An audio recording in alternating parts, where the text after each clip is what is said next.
저는 어제 토요일 아침에 감리교 신학대학교 서울 서대문에 있는 저희 감리교 신학대학인데요. 국제회의실에서 미래를 준비하는 미래준비위원회 첫 번째 회의에 이사회 대표로 참석하게 되었습니다.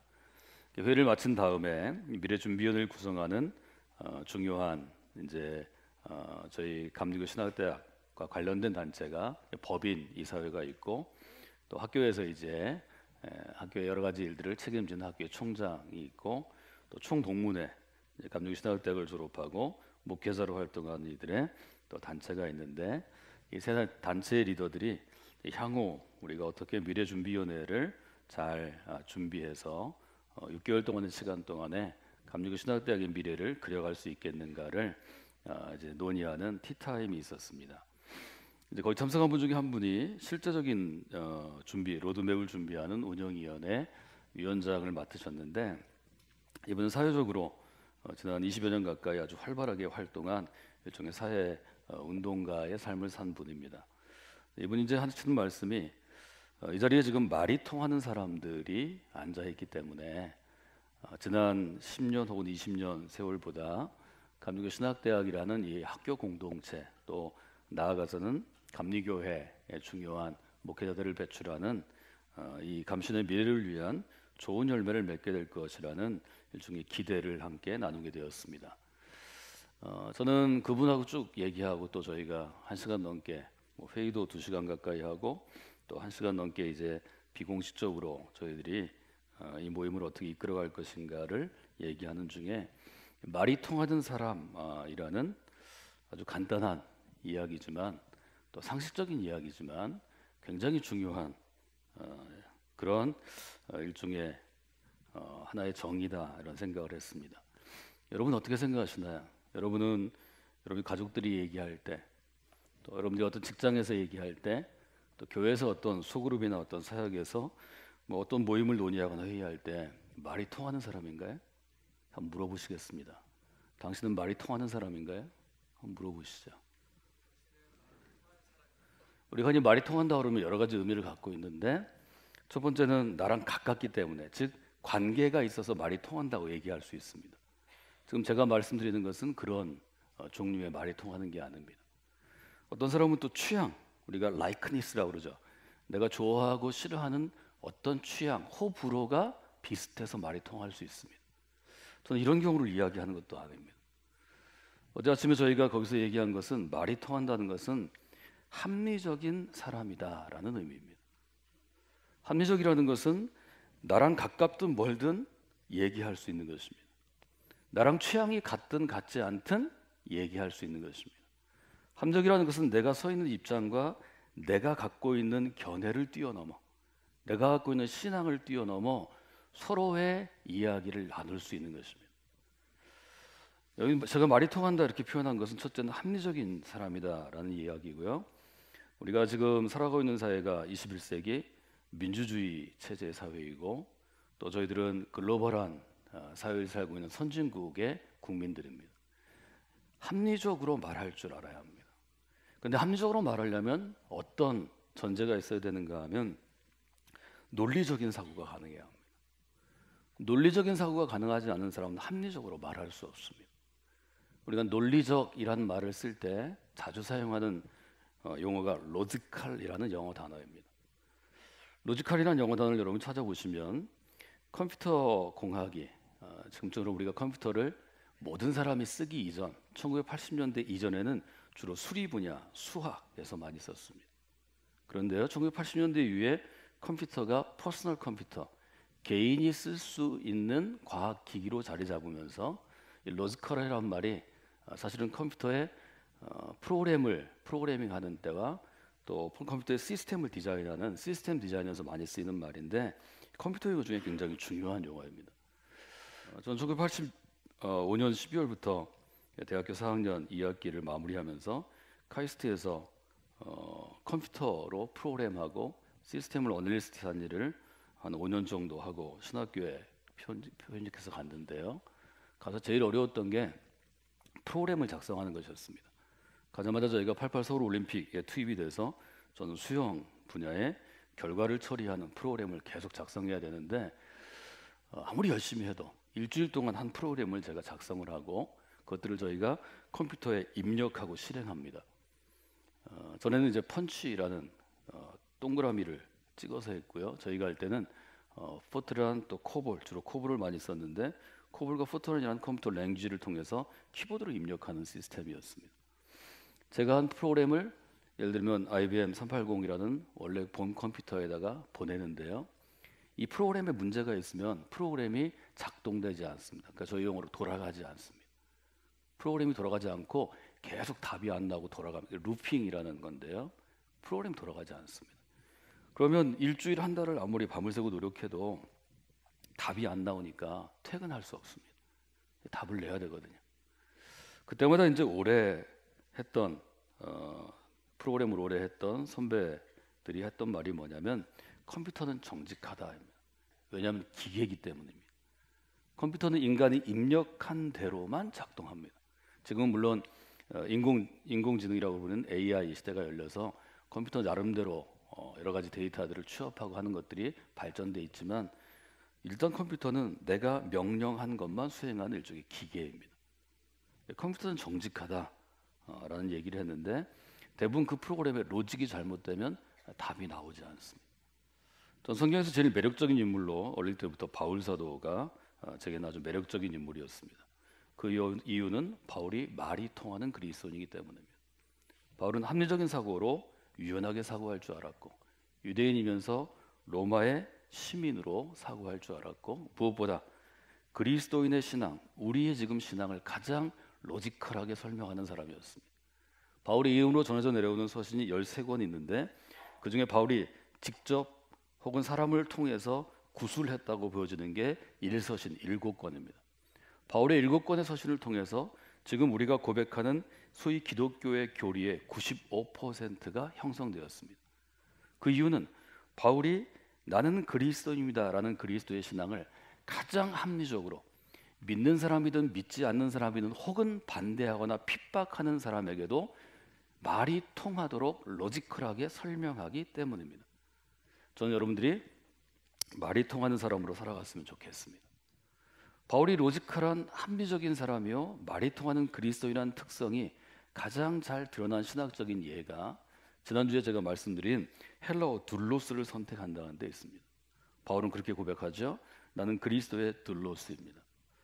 영어 번역에서 여러 학자들이 지적한 것처럼 이 둘로스의 의미는 servant보다는 우리말로 종이라고 번역하는 것보다는 슬레이브가 더 언어에 맞다 말씀드렸습니다. 바울의 이 단어를 사용한 것으로 보면 슬레이브가 정확합니다. 지난주에 설교할 때 여러분들이 저한테 불편하다고 말씀하셨습니다. 불편하죠. 우린 자유인으로 살아가기를 원하는데 내가 예수 그리스도를 믿고 진짜 그리스도인이 되면 노예가 된다는데 누가 불편하지 않겠어요? 지난주 제가 여러분들에게 설명드린 바울 신학의 굉장히 중요한 부분 나는 그리스도의 노예입니다를 설명할 때 불편하지 않았다면 여러분은 말이 통하지 않는 것입니다. 불편해야 말이 통하는 것입니다. 오늘 제가 여러분과 나눌 이야기는 왜 바울이 둘로스, 슬레이브, 노예라는 로마 제국 당시의 사회적인 클래스, 사회적인 계층을 설명하는 단어를 선택했는가의 이유입니다. 바울은 아주 전략적으로 이 단어를 선택한 것입니다. 로마 제국을 살아가는 사람들 대부분이 노예가 무엇인지를 잘 압니다. 노예는 어떤 삶을 살아가는지, 노예는 앞으로 인생의 미래가 어떻게 될 것인지, 노예에게는 어떤 제약이 있는지, 노예는 어떤 심리적인 상태에 있는지, 노예는 어떤 취급을 당하는지 너무 잘 알고 있습니다. 그 노예가 인간답게 사는 단 하나의 방법은 자유인이 되는 것입니다. 정말 좋은 주인을 만나서 혹은 주인한테 주인의 인생을 바꿀 만한 어떤 중요한 기여를 함으로 노예에서 벗어나는 것입니다. 노예에서 해방되는 것입니다. 이것이 얼마나 중요한지를 로마 제국 당시에 바울과 동시대를 살아갔던 사람들은 다 알고 있었습니다. 그래서 바울은 아주 전략적으로 노예라는 단어를 선택합니다. 그 이유는 바울이 로지컬한 사고를 하는 글 쓰는 사람이고 말하는 사람이었기 때문입니다. 즉 철학자였기 때문입니다. 그 점을 여러분들과 함께 제가 나누려고 합니다. 여러분 저희 교회 주보를 보시면 저희 교회 주보는 제가 아주 오랜 시간 제가 어느 한 교회를 이끄는 담임 목사가 되면 반드시 첫 번째로 이렇게 바꿔야 되겠다고 생각한 주보에 제 목회 전략이 숨겨져 있습니다. 그 가운데 목회서신이라는 난이 있습니다. 목회서신은 여러분들이 주보의 표지에서 우리 교회가 중시하는 것, 미래를 바꾸기 위해서 우리 어린 자녀들과 10대와 청년들의 생각을 변화시키고 삶을 변화시켜야겠다 하는 우리 교회의 일종의 사역의 목표가 있고요. 그 다음에 주일에 드려지는 예배가 있습니다. 예배 다음에 목회서신이 등장합니다. 이 목회서신은 지난주 설교에서 저희가 말씀을 나누고 신앙의 어떤 주제를 나누면서 반드시 여러분이 기억해야 할 점, 요점으로 정리해야 될 점, 그리고 다음 주 설교를 들을 때 여러분이 전 이해로 미리 이해하고 들어야 되는 점이 간략하게 요약되어 있습니다. 대부분 세 가지 포인트로 되어 있습니다. 때로는 두 가지, 때로는 네 가지가 될 때 있지만 제가 주로 세 가지를 넘지 않습니다. 여러분이 예배에 오셔서 이 예배를 가장 소중하게 이 시간을 선용하시는 분이 되려면 첫째는 우리가 찬양한 것처럼 주의 보좌로 나아갑니다. 십자가의 보혈의 능력, 십자가에 있는 그 그리스도의 사랑, 하나님의 사랑 체험하기를 원합니다. 그렇게 여러분들 기도하시고 목회서신을 읽으시면 됩니다. 목회서신을 읽는데 대부분 빨리 읽으시는 분은 2분, 좀 늦게 읽으셔도 3분이면 됩니다. 지난주 설교를 들으신 분들은 충분히 볼 수 있고요. 시간이 없으시면 첫째, 둘째, 셋째 성경 구절만 읽으면 1분이면 됩니다.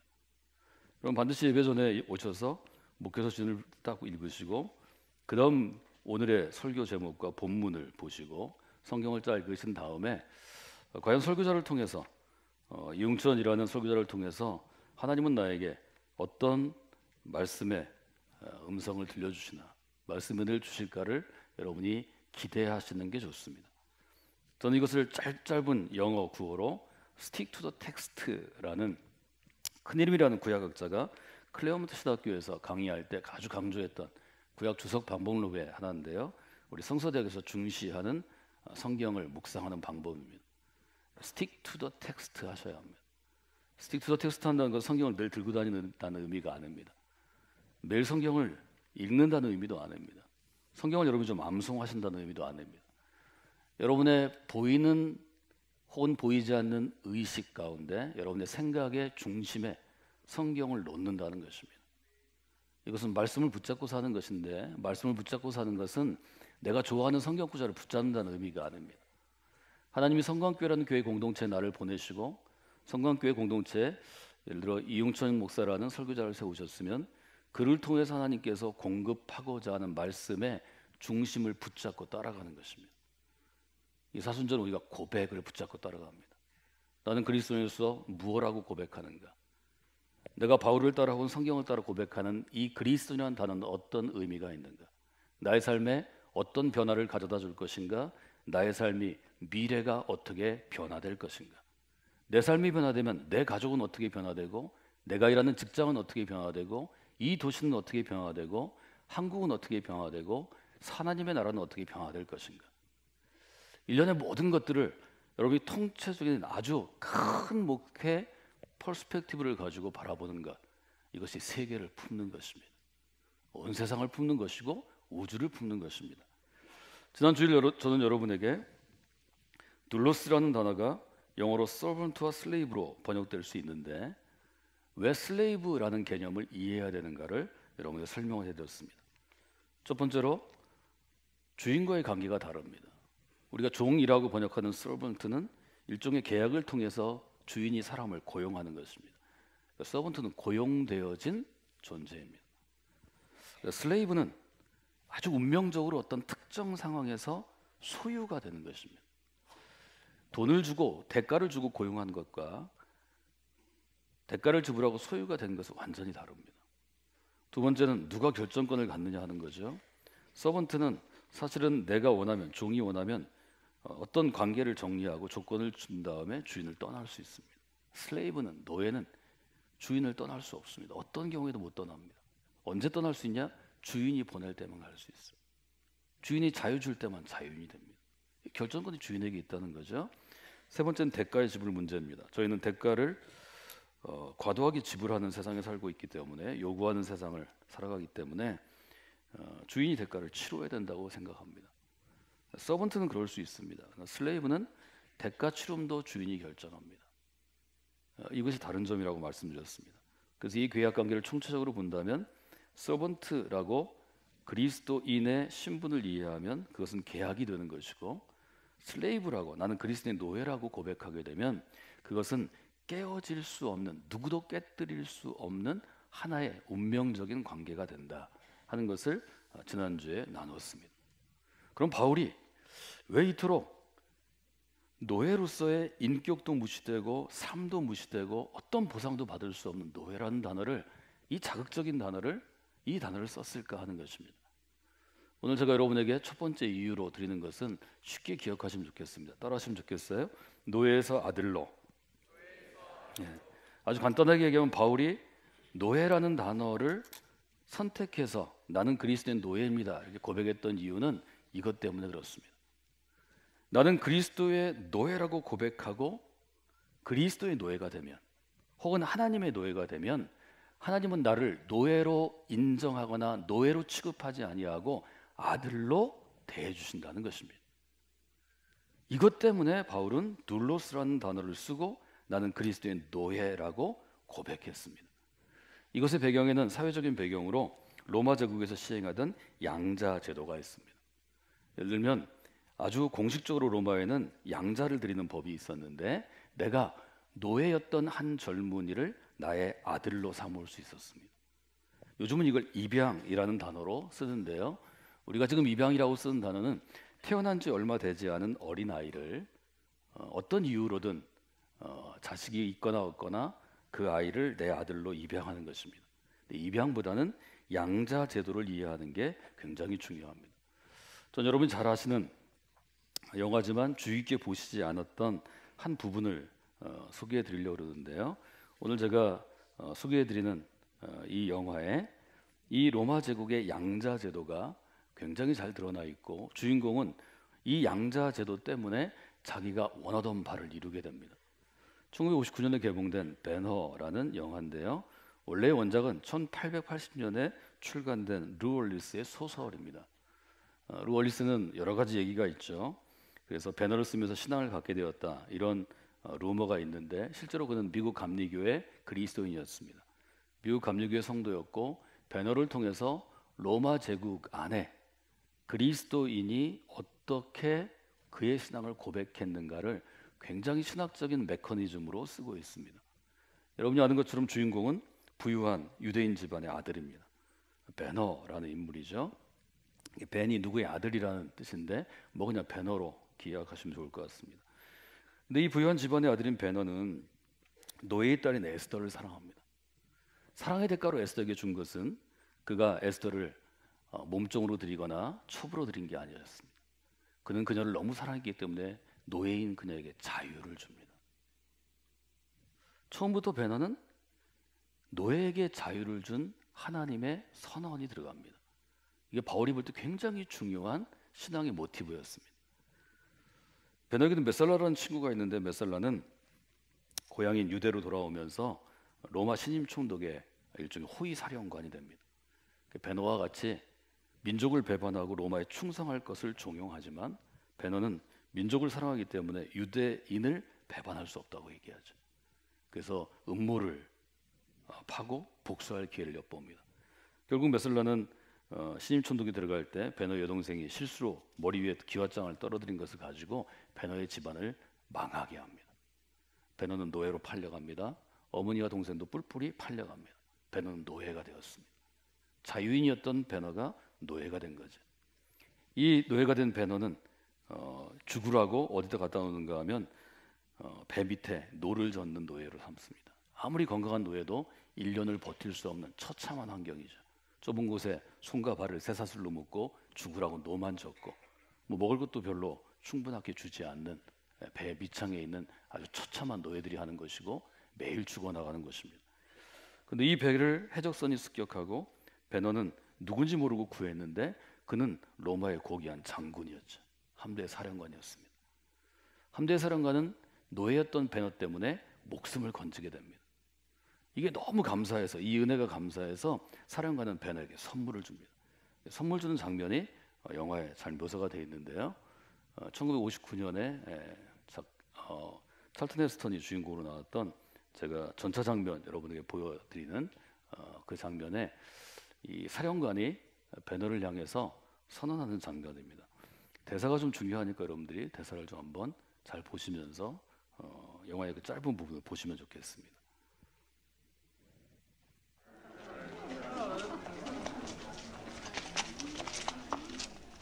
Not long ago, I returned to Rome with a young man who had saved my life. You all know him as the finest charioteer in Rome. 5 times he's driven my horses to victory.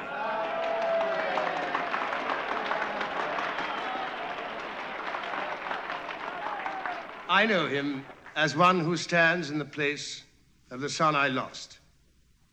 I have the love and pride in a son's achievements, which I thought I should never have again.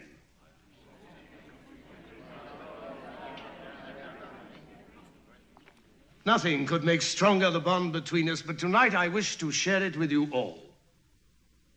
The formalities of adoption have been completed. Young Arius is now the legal bearer of my name and the heir to my property.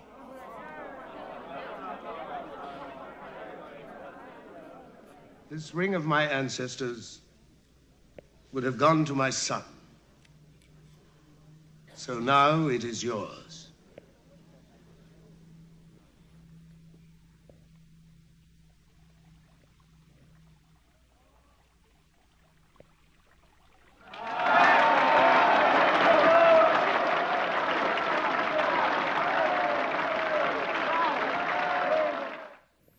아주 간단한 장면인데요. 함대 사령관이 베너를 아들로 선언하는 장면입니다.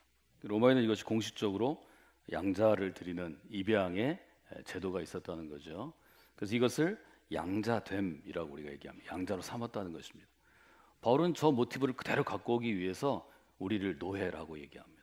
우리는 죄의 노예였습니다. 우리는 노예 신분이었습니다. 그런데 하나님의 아들 그리스도께서 우리에게 대가 치름으로, 그의 목숨을 대가로 이 노예를 자유케 하셨습니다. 하나님은 우리를 노예가 아니라 아들로 삼아주셨습니다. 노예에서 아들로, 이 완전한 땅에서 하늘로와 같은 신분의 변화가 바울에게는 굉장히 중요한 구원을 설명하는 일종의 하나의 메커니즘이 됩니다. 우리가 이걸 잘 이해할 필요가 있습니다. 우리는 죄의 노예였으나 그리스도의 십자가 죽으심의 은혜를 옷 입어 하나님의 아들이라고 인정받게 되었습니다. 칭함을 받게 되었습니다. 이것이 바울의 새로운 해석입니다. 유대교 율법이 해석할 수 없었던 놀라운 해석이고, 이것을 우리는 복음이라고 받아들이게 되었습니다. 이건 우리 기쁜 소식이니까요. 노예가 아들이 되는 거니까요. 베너가 아들이 되었다는 것 때문에 이 스토리는 클라이맥스를 맞이하게 되고, 베너는 자기를 망하게 한 메살라에게, 친구에게 복수할 수 있는 힘을 갖게 됩니다. 기회를 갖게 되고요. 자기의 가정을 회복할 수 있는 기회도 갖게 되는 거죠. 이런 일들이 흔하진 않았지만 로마 시대에 종종 있었다는 거죠. 소설에서는 얘기하지 않지만 저 함대 사령관은 사랑하는 아들이 있죠. 이 아들을 잘 키워서 나의 모든 것을 물려주기를 원합니다. 나의 사회적인 지위, 또 내가 쌓은 사회적인 재산, 내가 갖고 있는 힘, 권위, 내가 갖고 있는 미래를 밀려주기를 원합니다. 또 어떤 연유로 아들이 죽었어요. 내 것을 물려줄 사람, 즉 상속인이 없어요. 상속인이 없는 로마의 귀족과 왕족들에게 누군가를 양자로 드리는 것은 매력적인 솔루션입니다. 그래서 로마 제국은 그것을 허용했습니다. 여러 케이스가 있지만 로마 제국이 천년 제국을 이루을 수 있었던 것은 로마의 엘리트층, 말하자면 로마를 이끌었던 리더십층이 그 다음 리더십의 배턴 터치를 잘했기 때문입니다. 내 자리를 물려주고 네 아들이 감당할 수 없어요. 그럼 탁월한 로마의 리더들이 자기 아들이 아니라 남의 아들이지만 내 모든 것을 물려받기 적합한 상속인의 능력을 가진 젊은 아이를 데려다가 내 것을 계승시켰다는 거죠. 혈통은 이어지지 않지만 내 뜻과 내 미래와 내 재산과 내 힘은 물려받을 수 있는 거죠. 이것이 로마를 오랜 세월 이끌었던 일종의 리더십의 스킬이기도 하고 리더십의 비밀로 보는 게 리더십 이론의 일종의 학설이고 정설입니다. 바울은 이것을 너무 잘 알았기 때문에 로마 시대 입양 제도를 통해서 우리가 그리스도인이 되면 어떤 변화가 우리 가운데 지금부터 영원히 생기는가, 이 점을 설명하기를 원합니다. 그래서 나는 노예입니다 이렇게 고백한 다음에 노예를 아들로 삼으시는 하나님의 은혜, 하나님의 섭리를 바울 서신에 분명하게 기록합니다. 그리고 그것은 우리에게 구원의 교리가 되었습니다. 사랑하는 여러분, 나는 하나님의 노예입니다, 나는 그리스도의 노예입니다 고백하는 것은 수치스러운 일이 아닙니다. 그것은 하나님께서 우리를 아들로 삼기 위하신 일종의 단계라고 바울은 이해한 것입니다. 그것이 우리에게 주신 바울 서신입니다. 여러분, 이걸 잘 이해하시면 내가 그리스도의 노예입니다 라고 하는 것이 이런 민주적인 사회에서 또 21세기를 살아가면서 우리가 받아들일 수 없는 고백이 아니라 하나님이 이 노예를 아들로 삼으셨다는 이 놀라운 구원의 도리, 구원의 법칙을 이해하는 굉장히 중요한 것으로 볼 수 있는 경우가 있습니다. 로마서 8장은 이것을 아주 분명히 합니다. 좀 더 사회적인 성서 해석의 설명을 제가 더 해드리면 로마 시대 입양은 몇 가지 단계가 있는데요. 첫째는 입양된 아이가 입양이 되면 그 전에 맺었던 가족과의 관계나 법적인 관계가 종결됩니다. 법적으로. 이전의 것은 벗어버리는 것입니다. 입양되면 내게 새로운 신분이 주어지는데 새로운 가족이 주어지고 그 가족의 영원한 구성원이 됩니다. 신분이 바뀌는 것입니다. 많은 경우에 입양 전에 지니고 있던 재정적인 나의 빚이, 부채가 청산됩니다. 입양은 신분을 바꾸는 것입니다. 이것을 공고하기 위해서 로마는 7명의 증인이 입양이 법적으로 성립하는데 증인을 세우도록 했습니다. 왜냐하면 아주 귀족이나 왕족의 아들이 되는 것은 그의 모든 것을 물려받는 상속자가 되기 때문에 막대한 재산과 막대한 힘을 물려받기 때문에 아버지가 입양한 다음에 아들로 선언한 다음에 죽으면 주변에 있는 다른 사람들이 이 아들을, 양아들 된 아들을 죽이고 위협했다는 거죠. 뺏어갈 수 있으니까요. 뺏어가지 못하도록 7명의 증인이 참석하는 제도가 있었다는 걸 그 당시에 로마의 기록들이 우리에게 알려주고 있습니다. 그래서 입양 절차가 마무리되면 이때부터는 이전에 아버지가 살아있든 어머니가 살아있든 어떤 관계가 있든 새로운 아버지의 보호 아래 이 아들은 놓이게 됩니다. 물론 새 아버지 통제 가운데도 놓이게 됩니다. 그래서 보호와 통제 가운데 세워지게 되고 이전의 아버지는 어떤 권위도 어떤 권리도 이 아들에게 행사할 수 없다는 거죠. 이것이 로마 시대의 양자 제도였다는 거죠. 바울은 로마 제국의 입양 제도를 잘 알고 있었기 때문에 입양 제도에 사용된 언어를 사용해서 그리스도의 신분을 하나님의 자녀로 입양된 노예라고 분명하게 개념화합니다. 갈라디아서 4장에 이것이 아주 분명히 잘 드러나 있는데요. 4장 4절로부터 7절만 함께 좀 보시겠습니다. 여러분 스크린을 보시고 갈라디아서 4장 4절 먼저 읽어볼까요? 때가 참에 하나님이 그 아들을 보내사 여자에게서 나게 하시고 율법 아래에 나게 하신 것은 5절입니다. 율법 아래에 있는 자들을 속량하시고 우리로 아들의 명분을 얻게 하려 하심이라. 여기까지 볼까요? 5절에 보면 율법 아래에 있는 자들, 즉 율법에 노예된 자들을 속량하시고 우리로 아들의 명분을 얻게 하셨다 이렇게 표현합니다. 그리고 6절에 보면 6절 읽어볼까요? 너희가 아들이므로 하나님이 그 아들의 영을 우리 마음 가운데 보내사 아빠 아버지라 부르게 하셨나이다. 아들이기 때문에 새로운 신분을 갖기 때문에 새로운 아버지를, 여기 아빠라는 것은 굉장히 친근감 있는 호칭이죠. 어린아이들이 아버지 이렇게 안 부르고 아빠 이렇게 부르는 것처럼 친밀한 관계가 됐다는 거고요. 7절 한번 읽어볼까요? 그러므로 내가 이후로는 노예가 아니요 아들이니 아들이면 하나님으로 말미암아 유업을 받을 자니라. 성경에 종이로 되어 있는데 제가 노예로 한번 여러분들에게 바꿔 읽으시도록 그렇게 제안을 했습니다. 내가 이후로는 노예가 아니요 아들이니 아들이면 하나님으로 말미암아 유업, 상속을 받을 그러한 존재다 이렇게 하는 거죠. 로마서 8장으로 돌아가면 바울은 이렇게 설명하는데요. 갈라디아서하고 다른 점은 입양이라는 이 놀라운 행위가 죄의 노예라는 신분에서 우리를 자유롭게 했고 또 하나 죽음의 두려움부터 우리를 자유케 했다는 것입니다. 14절 한번 읽어볼까요? 로마서 8장 14절입니다. 무릇 하나님의 영으로 인도함을 는 사람은 곧 하나님의 아들이라. 아들이라 딱 선언하죠. 15절 이렇게 되어 있죠. 너희는 다시 무서워하는 노예의 영을 받지 아니하고 양자의 영을 받았으므로 우리가 아빠 아버지라고 부르짖느니라. 이제는 노예가 아니라 양자영, 입양된 아들의 영을 받았으므로 이제는 아빠라고 한다는 거죠. 16절 읽어볼까요? 성령이 친히 우리의 영과 더불어 우리가 하나님의 자녀인 것을 증언하시나니. 이제 성령께서 우리가 하나님의 자녀, 아들이요 딸이라고 증언한다는 거죠. 17절도 중요합니다. 자녀이면 또한 상속자, 곧 하나님의 상속자요 그리스도와 함께한 상속자니 우리가 그와 함께 영광을 받기 위하여 고난도 함께 받아야 할 것이니라. 로마서 8장의 강조점은 어디에 있나요? 우리가 이전에는 죄의 노예 혹은 유대인의 경우 율법의 노예였지만 하나님의 자녀로 입양됨으로 이제는 하나님의 아들이요 하나님의 딸이 되었다. 가족이 되었다는 걸 강조하고요. 두 번째, 하나님께 입양된 자녀는 특별한 권리를 갖게 되는데 그것은 하나님과 친밀한 관계라는 거죠. 아빠라고 부를 수 있는 것처럼. 바울은 로마 시민권자이면서 동시에 유대 랍비였기 때문에 로마 제국의 입양 제도도 잘 알고 있었고 유대에도 입양 전통이 있죠. 그것을 너무 잘 알았다는 거죠. 그래서 입양의 해석을 가능하게 했다는 것입니다. 아들 되면서 제일 중요한 것은 어떤 것인가 하면 새로운 관계가 시작된다는 것입니다. 하나님과 우리가 아버지와 아들, 아버지와 딸로 관계가 시작되고 이 관계는 중간에 그쳐지지 않는다는 것입니다. 한번 아들이 되면 영원하다는 것입니다. 이게 굉장히 중요한 것입니다. 바울은 이것으로부터 그리스도인이 한 번 구원을 받으면 이것은 영원한 구원이다 라는 아주 분명한 신앙적인 고백에 이르게 됩니다. 말하자면 입양이 돼서 한번 아들이 되면 번복될 수 없다는 것입니다. 영원한 효력을 갖는다는 것입니다.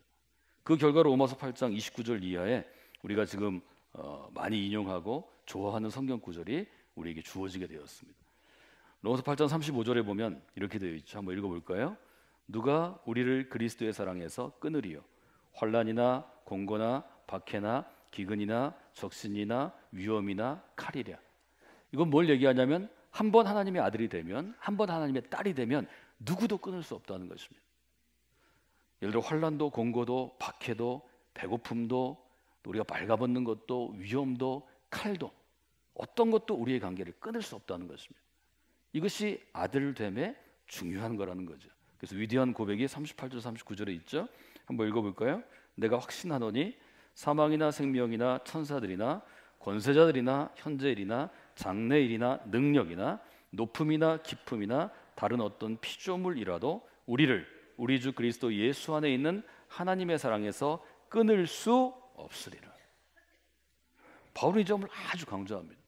어떤 것도 하나님의 사랑에서 우리를 끊을 수 없다는 거죠. 그것은 우리가 노예이기 때문이 아니고 하나님의 아들이요 하나님의 딸이 되었기 때문이라는 거죠. 그래서 제가 여러 가지 예를 통해서 여러분에게 신학적인 개념을 설명해 드리고 있지만 그걸 기억하시면 좋겠습니다. 노예, 내가 그리스도의 노예입니다라고 고백하는 것은 수치스럽거나 우리 마음이 좀 불편하거나 아니면 어떤 사회적인, 경제적인, 정치적인 계층, 계급으로 이해하실 필요가 없습니다. 바울은 아주 전략적으로 이 단어를 선택한 것입니다. 하나님은 노예되었던 우리를 아들로 받아주셨습니다.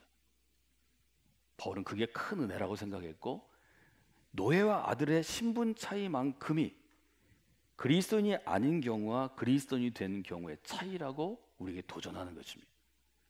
누가 노예를 선택하겠습니까? 아들을 선택해야 되는 건 아닙니까? 누가 이 땅에 태어나서 영원히 노예로 살기를 원합니까? 바울은 로마 제국에서 가장 천대받고 멸시받고 어려움을 당하던 노예라는 신분을 들어서 하나님의 아들이 되는 것이 얼마나 중요한지를 역설적으로 도전하는 것입니다. 지혜롭다면 하나님의 아들이 되라는 것입니다.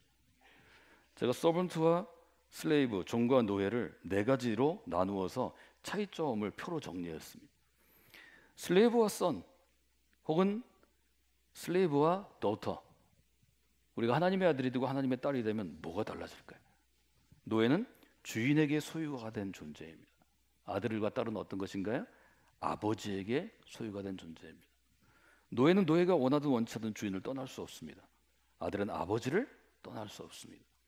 주인은 일한 성과에 따라 보상할 책임이 노예에게는 없습니다. 아버지는요 아들에게 자신의 모든 것을 줍니다. 바울은 이 점을 강조합니다. 우리가 그리스도의 노예입니다, 나는 하나님의 노예입니다, 이렇게 고백하면 하나님이 우리를 아들 삼아주시고 하나님은 아들에게 하나님의 모든, 하나님 아버지의 모든 것을 주신다는 거죠. 우리가 상속자가 된다는 거죠. 우리를 고용한 사람은 월급을 주지만 하나님은 전부를 주신다는 것입니다. 이것을 복이라고 선언하는 것입니다. 이것이 그리스도인이 누리는 복입니다. 여러분이 그렇게 살아가셔야 합니다. 나는 하나님 나라의 하나님 아들이다.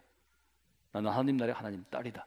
나는 아버지의 모든 것을 이미 받았다고 선포하시고 살아가시면 하나님 아버지의 그 풍성함과 은총이 여러분에게 풍성하게 임할 것입니다. 저는 오늘 굉장히 중요한 신학적인 개념의 두 번째를 여러분과 함께 나눴습니다. 우리의 신앙 고백은 사도행전 11장에서 본 것처럼 이렇게 시작되었습니다. 나는 그리스도의 사람입니다. 나는 그리스도입니다. 근데 바울은 이 그리스도의 사람이라는 것을 둘로스라는 단어를 통해서 나는 그리스도의 노예가 되었습니다, 이렇게 표현합니다. 바울이 노예라는 단어, 둘로스라는 단어, 영어로 슬레이브라는 단어를 사용한 이유는 바로 그리스도의 아들이요 그리스도의 딸됨을 설명하기 위함입니다.